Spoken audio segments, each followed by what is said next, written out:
بسم اللہ الرحمن الرحیم۔ السلام علیکم جناب صدر اور معزز سامعین، آج کے اس معزز ایوان میں جس موضوع پر اظہار خیال کرنا ہے وہ علامہ اقبال کے ایک شعر سے مستعار لیا ہوا ایک مصرع ہے۔ ذرا نم ہو تو یہ مٹی بڑی زرخیز ہے ساقی۔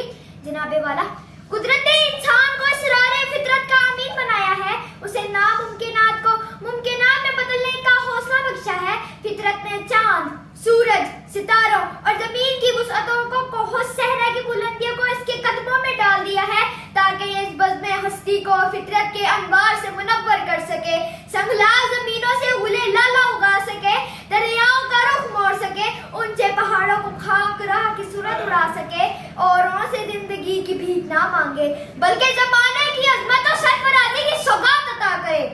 جناب والا، کوئی بھی اندھیرا مستقل نہیں ہوتا بلکہ اندھیرا تو خود اجالے کا ضامن ہوتا ہے۔ یہ درخت اسی شجر کی نسل سے ہے جس کی لفظ اقرا سے آبیاری کی گئی تھی، پھر اسی درخت کے چھاؤں نے ریاضی کو جنم دیا جسے محمد بن موسیٰ الخوارزمی نے دنیا بھر میں متعارف کروایا۔ اسی سے ابن الہیثم نے المناظر کے ذریعے آج سے 1000 سال پہلے دنیا کو کیمرے کا تصور پیش کیا۔ اسی درخت نے ابو علی سینا کی پرورش کی جس نے میڈیکل کے شعبے میں ایسی کتاب لکھی جو آج بھی میڈیکل کی جان سمجھی جاتی ہے۔ اسی طرح کی ایک شاخ پاکستان ہے جس نے علامہ اقبال، قائد اعظم مولانا لیاقت علی خان، ڈاکٹر عبدالقدیر خان، عبدالستار ایدھی، جہانگیر خان اور عرفہ کریم جیسے انگنت ستارے ہماری جولی میں ڈالے گئے۔ یقین کرو کامیابی تمہارا مقدر ہے، علم تمہاری میراث۔ صدر اہل وقار، ادب و علم و دانشوروں اور عزیز مہمانوں، جب گلے میں تو کی غلامی ہو اور ہاتھوں میں کشکول تو میں یہ کیسے مان جاؤں کہ ذرا نم ہو تو یہ مٹی بڑی زرخیز ہے ساقی۔ میں اس موضوع سخن کی مخالفت نہیں کرتی کیونکہ زمانہ قدیم میں اس مٹی کی کوکھ سے طرح طرح کے علوم و فنون، ادب و وفا اور بہترین ثمرات پیدا ہوئے۔ اسی مٹی میں رہنماؤں کی لہو کی حرارت ہے، لیکن نہایت افسوس کہ آج صدر اہل وقار معذرت کے ساتھ اگر ہم اپنی ذہنوں کے چراغوں سے پردہ ہٹا کر دیکھیں تو وہ ملک جس میں سیاست آزاد نہ ہو، صحافت آزاد نہ ہو، معیشت و معاشت آزاد نہ ہو، جہاں ڈگریاں تو مل جاتی ہیں طالب علم نہیں ملتا، جہاں ڈاکٹر ہڑتال پر چلے جاتے ہیں اور مریض دم توڑ دیتا ہے، جہاں لوگ کروڑوں عوام سمن مکمن بنے، خاموش تماشائی بنے، ہاتھوں پہ ہاتھ دھرے بیٹھے ہیں، جہاں لوگ گھر سے نکلتے وقت یہ سوچنے پر مجبور ہیں کہ شام کو گھر لوٹیں گے یا نہیں۔ یہ شاہراہیں ایسی واسطے بنی تھی کیا، یہ شاہراہیں ایسی واسطے بنی تھی کیا کہ ان پر دیس کی جنتا سسک سسک کر مرے، کہ نسل آدم و حوا بلک بلک کر ملے۔ ملے اسی لیے ریشم کے ڈھیر بنتی ہیں، ملے اسی لیے ریشم کے ڈھیر بنتی ہیں کہ دختران وطن تار تار کو ترسے۔